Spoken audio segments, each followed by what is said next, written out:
Hello everyone, I welcome you all once again to my education channel Prabhavi Education Hub, and in this video I'll be covering the next part of August current affairs series. National digital health mission से start करेंगे हम लोग इस video को। Start करने से पहले बोल दूं कि अगर आप चैनल पर नए हो अभी भी और सब्सक्राइब नहीं किया है तो कर लो। बड़ा बोरिंग लगता है कहना ये, लेकिन बहुत ज़रूरी होता है ये। इससे आपको मेरे वीडियोस की नोटिफिकेशन मिलती रहेंगी और मुझे क्या है, थोड़ा मोटिवेशन मिल जाता है। ठीक है, तो ये अपने टीचर के लिए इतना कर दिया करो। और स्टार्ट करते हैं इसको नेशनल डिजिटल हेल्थ मिशन के साथ। क्यों न्यूज़ में था इसको देखते हैं। ये न्यूज़ में इसलिए था because ministry of health and family welfare ने इसको लॉन्च किया। एक्चुअली प्रधानमंत्री ने 15 अगस्त को ही इसको अनाउंस किया था। ठीक है, तो बाद में इसको लॉन्च कर दिया गया। Ministry of health and family welfare के द्वारा 6 यूनियन टेरिटरीज में इसको लॉन्च किया जा रहा है। ठीक है, Chandigarh, Dadar and Nagar Haveli and Daman and Diu और लद्दाख, उसके अलावा पौंडीचेरी और अंडमान एंड निकोबार। ठीक है, और लक्षद्वीप। ये 6 यूनियन टेरिटरीज हैं जिनमें ये initially national digital health mission को लॉन्च किया जा रहा है। ठीक है, आगे बढ़ते हैं, थोड़ा सा बैकग्राउंड जानते हैं इसके बारे में। तो इसका जो जेनेसिस है इस मिशन का, वो निकल के आता है नेशनल हेल्थ पॉलिसी जो 2017 में आई थी, जिसमें आयुष्मान भारत वगैरह सब कुछ था। उसी में से इसका भी जेनेसिस निकल के आता है। उसी समय बात हुई थी कि डिजिटल हेल्थ टेक्नोलॉजी और इकोसिस्टम भारत में बनाया जाएगा। ठीक है, उसी का ये रिजल्ट है। तो ये है क्या, ये एक इंटीग्रेटेड डिजिटल हेल्थ इंफ्रास्ट्रक्चर तैयार करेगा भारत में। डिजिटली आपका सारा डेटा रहेगा। एक मिशन है डिजिटली यूनिवर्सल हेल्थ कवरेज करने का एक मेथड हो सकता है नेशनल डिजिटल हेल्थ मिशन। ठीक है, फीचर्स क्या है इसके, तो इसके फीचर्स बहुत वेराइड है, बहुत अच्छे फीचर है। इसमें हेल्थ आईडी दिया जाएगा। आपकी इंफॉर्मेशन, जितनी भी हेल्थ रिलेटेड इंफॉर्मेशन है, वो सरकार के पास एक रिपोजिटरी में जमा रहेगा और आपको हेल्थ आईडी दिया जाएगा। साथ में जितने भी डॉक्टर्स है भारत में, सबका इंफॉर्मेशन एक को रिपोजिटरी में जमा किया जाएगा। उनका एक्सपीरियंस, उनका सर्टिफिकेट, उनका रजिस्ट्रेशन नंबर, सब कुछ। साथ में हेल्थ फैसिलिटी रजिस्ट्री, जो भी जितने भी प्राइवेट और पब्लिक अस्पताल हैं, हेल्थ फैसिलिटी हैं, उनका भी डेटा रहेगा इसमें। पर्सनल हेल्थ रिकॉर्ड्स लोगों के रखे जाएंगे इसमें। साथ में इलेक्ट्रॉनिक मेडिकल रिकॉर्ड्स, जो कि आप जो भी आप अपना टेस्ट वेस्ट कराते हो, जो भी, उसका भी रिकॉर्ड रखा जाएगा। साथ में कंसेंट मैनेजर एंड गेटवे, ये किसी बंदे को एक्सेस तभी दिया जाएगा जब आप उसको परमिट करोगे। आपका डाटा तभी इशू किया जा सकता है। ओवरऑल रिस्पॉन्सिबिलिटी एनएचए को दिया गया है। और बात करें कि कौन इसको डेवलप कर रहा है नेशनल डिजिटल हेल्थ मिशन को, तो it is developed by basically India ईए। ठीक है, आप गूगल करना क्या है इंडिया ईए, आपको पता चल जाएगा। आगे बढ़ते हैं, अदर कुछ इनिशिएटिव्स है रिलेटेड टू डिजिटल हेल्थ, उसको भी देख लेते हैं। डिजिटल हेल्थ में एक इनिशिएटिव सरकार ने चलाया था, ई संजीवनी प्लेटफॉर्म। ये एमसीक्यू आ सकता है। ये किस लिए था, ये टेली मेडिसिन से रिलेटेड था। इसमें आप कांटेक्ट कर फ़ोन कर सकते थे, डॉक्टर से बात कर सकते थे। ठीक है, नेक्स्ट है E hospital, ICT based management system है ये। ठीक है, कैसे हॉस्पिटल को मैनेज किया जाएगा, ई हॉस्पिटल में प्रावधान है। ठीक है, मेरा अस्पताल, ये एक पेशेंट फीडबैक पोर्टल है, सिस्टम है, एक ऐप की तरह है। इसमें आप अपना फीडबैक दे सकते हो अस्पताल से रिलेटेड। नेक्स्ट है ई सुश्रुत, ये भी एक हॉस्पिटल मैनेजमेंट सिस्टम है। It was developed by CDAC. Next है ई विन। ई विन क्या है, इलेक्ट्रॉनिक वैक्सीन इंटेलिजेंस नेटवर्क है।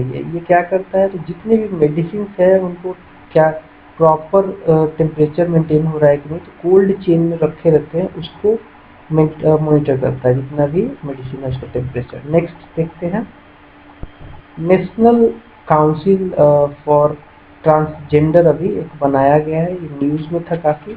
National council for transgender person. ठीक है, सेंटर ने इसको क्रिएट किया है, बनाया है, गठन किया इसका। अंडर ट्रांसजेंडर एक एक्ट आया था, transgender persons protection of rights act, ठीक है, ये 2019 में पास हुआ था और उसमें बहुत सारे राइट दिए गए थे ट्रांसजेंडर्स को।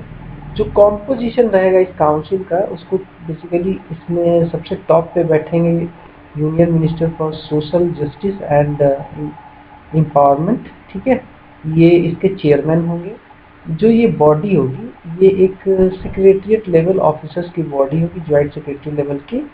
जो मेंबर्स होंगे वो मिनिस्ट्री ऑफ होम से होंगे, ये ज्वाइंट सेक्रेटरी वगैरह, हेल्थ से होंगे, मिनिस्ट्री ऑफ माइनॉरिटी से होंगे, ministry of education, rural development, labour and law से भी होंगे, ठीक है। तो इसमें सबके मेंबर होंगे, जो भी होंगे ये ज्वाइंट सेक्रेटरी लेवल के होंगे। नेक्स्ट होगा रिप्रेजेंटेटिव होंगे, इसमें 5 स्टेट के, जो कि रोटेशनल बेसिस पे 3-3 साल में चेंज होते रहेंगे, ठीक है। 5 रिप्रेजेंटेटिव इसमें साथ में होंगे ट्रांसजेंडर कम्युनिटी के, और 5 ही रिप्रेजेंटेटिव होंगे एक्सपर्ट्स के तौर पे एनजीओ से, नॉन गवर्नमेंटल ऑर्गेनाइजेशन। फंक्शंस देख लेते हैं इसका क्या होते हैं। फंक्शन इसका होगा, ये एडवाइस करेगा गवर्नमेंट को पॉलिसी और प्रोग्राम्स के ऊपर जो कि ट्रांसजेंडर से रिलेटेड होंगे। ये मॉनिटर भी करेगा इन पॉलिसीज और प्रोग्राम्स को, ठीक है। साथ में ये रिव्यू करेगा, कोऑर्डिनेट करेगा जो भी डिपार्टमेंट्स इस काम में लगी होंगी गवर्नमेंट की, उनके साथ में redressal of grievances of transgender community का जो भी ग्रीवांस होगा उसको सॉल्व करने का कोशिश करेगा। नेक्स्ट है ट्राइबल हेल्थ एंड न्यूट्रिशन। ये एक रिसेंट न्यूज में था, एक पोर्टल लॉन्च किया गया है बाय यूनियन ट्राइबल मिनिस्टर, ठीक है। ट्राइबल हेल्थ न्यूट्रिशन एक पोर्टल है, स्वास्थ्य पोर्टल इसका नाम रखा गया है। स्वास्थ्य क्या है, तो स्वास्थ्य पोर्टल एक ट्राइबल हेल्थ एंड न्यूट्रिशन से रिलेटेड पोर्टल है, जिसमें जितने भी इंफॉर्मेशन रहेंगे हेल्थ से रिलेटेड या फिर न्यूट्रिशन से रिलेटेड जो कि ट्राइबल पीपुल के होते हैं, इसमें स्टोर किया जाएगा, इनको यूज किया जाएगा, ठीक है। आगे बढ़ते हैं। कुछ और भी इनिशिएटिव लिए गए हैं ट्राइबल पीपल से रिलेटेड, जैसे कि इसमें पहला इनिशिएटिव जो है वो है नेशनल ट्राइबल एक फेलोशिप लॉन्च किया गया है पोर्टल, ठीक है। नेशनल ट्राइबल फेलोशिप पोर्टल एक लॉन्च किया गया है।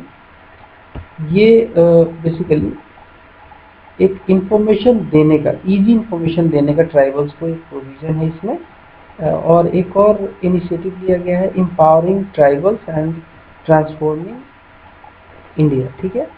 ये अंडर डिजिटल इंडिया प्रोग्राम के तहत जो भी स्कीम्स हैं ये सब इसमें बेसिकली क्या है, एम्पावर किया जाएगा ट्राइबल्स को। एक E newsletter on health and nutrition एक जारी किया गया है जिसको आलेख कहा गया है, ठीक है। ये भी इसमें बेसिकली न्यूज़ लेटर है, ये ट्राइबल से ही रिलेटेड, हेल्थ एंड न्यूट्रिशन से रिलेटेड है। तो आलेख भी क्वेश्चन आ सकता है एमसीक्यू के तौर पे।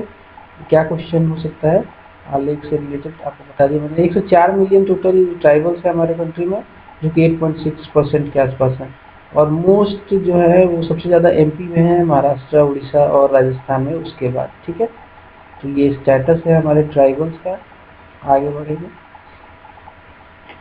नेक्स्ट है मेंस्ट्रुअल लीव से रिलेटेड एक न्यूज आया था कि जोमेटो जो है, जोमेटो एक खाना जिसका फूड से रिलेटेड, फूड डिलीवरी से रिलेटेड एक ऑर्गेनाइजेशन है, ये पेड पीरियड लीव देगा जो भी एम्प्लॉयज़ होंगे उनके लिए। 10 दिन मिलेगा साल में, पेड पीरियड लीव ले सकते हैं इसके एम्प्लॉय।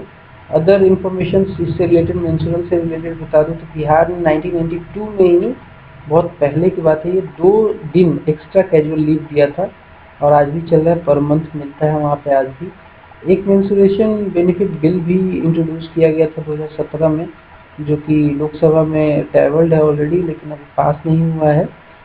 ये भी बेसिकली सेम बिहार के तर्ज पे 2 दिन एक्स्ट्रा कैजुअल लीव देने की बात की गई है इसमें, पब्लिक और प्राइवेट सेक्टर दोनों के एम्प्लॉय को। साथ में 8वीं कक्षा से और उससे ऊपर की लड़कियों को भी ये फैसिलिटी मिलेगी।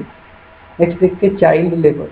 चाइल्ड लेबर क्या है? चाइल्ड लेबर रिलेटेड अभी न्यूज़ था कि जो इंटरनेशनल लेबर ऑर्गेनाइजेशन है उसने एक कन्वेंशन किया था, कन्वेंशन नंबर 182 उसका कन्वेंशन है, जिसमें worst form of child labour को ख़त्म करने का प्लेज लिया गया था, ठीक है। और इसको अभी क्या किया है, यूनिवर्सल रेटिफिकेशन मिल गया है। जितने भी मेंबर हैं आईएलओ के, जो कि नंबर वाइज बता दूं तो 187 है, सब ने इसको रेटिफाई कर दिया है। पहला ये ऐसा कन्वेंशन बन गया है जिसको यूनिवर्सल रेटिफिकेशन मिला है। इससे पहले कोई भी ऐसा कन्वेंशन नहीं था जिसको यूनिवर्सल रेटिफिकेशन मिला हो। ये है क्या, ये basically all form of slavery को ख़त्म करने के लिए एक प्लेज लिया गया है, जिसमें बेसिकली आर्म्ड कॉन्फ्लिक्ट में भी चिल्ड्रंस ना इन्वॉल्व हों, प्रोस्टिट्यूशन और पोर्नोग्राफी में भी उनको यूज ना किया जाए। कहीं ना कहीं जो ट्रैफिकिंग है रिलेटेड टू ड्रग, उसमें भी बहुत सारे यूज होते थे बच्चे, तो उनको भी ख़त्म करना। साथ में कोई भी ऐसा वर्क ना कराया जाए चिल्ड्रन से जो कि उनके हेल्थ और मोरल वैल्यू को डिक्लाइन कर सकता है। ठीक है, तो ये सब बेसिकली ये कन्वेंशन से रिलेटेड है। साथ में और भी 8 कन्वेंशन है, इसको मिला के 182 को टोटल 8 कन्वेंशन है ILO के। नंबर 29 कन्वेंशन नंबर, जो कि फोर्स्ड लेबर से रिलेटेड है, इसको इंडिया ने साइन कर रखा है ऑलरेडी। नंबर 87 को इंडिया ने नहीं साइन किया, ये freedom of association and right to organize से रिलेटेड है, इंडिया ने इसको रेटिफाई नहीं किया है। नंबर 98 को, जो कि राइट टू ऑर्गेनाइज से रिलेटेड है एंड कलेक्टिव बार्गेनिंग से रिलेटेड है, इसको भी भारत ने नहीं किया है रेटिफाई। तो ये 2 बहुत इंपॉर्टेंट है, याद रखना, भी न्यूज़ में है तो आ सकता है। नेक्स्ट है नंबर 100, इक्वल रिम्यूनरेशन को भारत ने रेटिफाई किया हुआ है। 105, 111 और 138, इन सब को भारत ने रेटिफाई किया है। 105 क्या है, ये एबोलिशन ऑफ फोर्स्ड लेबर से रिलेटेड है। 111 डिस्क्रिमिनेशन से रिलेटेड है, और 138 जो कन्वेंशन नंबर है वो मिनिमम एज से वेज से रिलेटेड। ठीक है, तो इन सबको रेटिफाई किया हुआ है भारत ने। अब बात करेंगे स्टूडेंट्स लर्निंग से रिलेटेड। लर्निंग इन्हेंसमेंट गाइडलाइंस अभी आया है, स्टूडेंट लर्निंग इन्हेंसमेंट गाइडलाइंस, ये बेसिकली मिनिस्ट्री ऑफ एजुकेशन ने इसको जारी किया है। ये प्रिपेयर किया गया था NCERT के द्वारा, NCERT ने इसको प्रिपेयर किया गया था। लॉकडाउन की वजह से बहुत प्रॉब्लम आ रही थी, तो देखा गया कि डिजिटल डिवाइड हो रहा है, मतलब बहुत सारे स्टूडेंट्स के पास तो मोबाइल फ़ोन है, मीडिया है, उससे देख कर ले रहे हैं वो पढ़ाई, लेकिन बहुत सारे पास नहीं था। तो इसके लिए गाइडलाइंस लाया गया कि एक तो सबको ध्यान में रख के गाइडलाइन लाया जाए।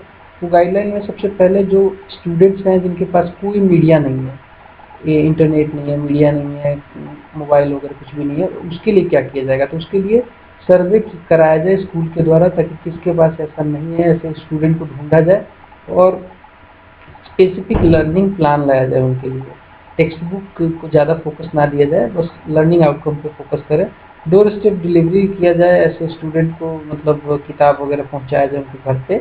स्पेशल इंटरवेंशन हो, इनको कभी कभी बात किया जाए, इनको कॉल करके डाउट वगैरह क्लियर किया जाए इनका। स्टूडेंट्स जिनके पास बेसिक टेक्नोलॉजी है, जैसे कि बेसिक फ़ोन हो गया या फिर स्मार्टफोन भी हो तो चलेगा, ऐसे स्टूडेंट के लिए ऑल्टरनेटिव एकेडमिक कैलेंडर का प्रावधान दिया गया है। डिजिटल टूल्स के द्वारा स्टडी कराने का, जैसे कि टेलीविज़न हो गया, मोबाइल हो गया, या फिर सोशल मीडिया पे भी इनको मटेरियल भेजा जाए बुक्स वगैरह रिलेटेड, तो इनको ऐसे कवर करने का एक गाइडलाइन जारी किया गया है।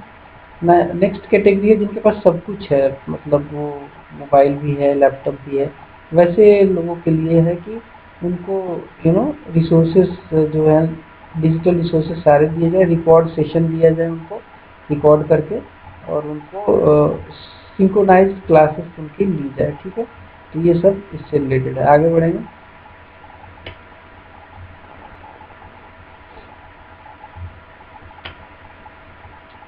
नेक्स्ट है रिमोट लर्निंग। रिमोट लर्निंग एक रीचेबिलिटी रिपोर्ट आया है, रिमोट लर्निंग रीचेबिलिटी रिपोर्ट।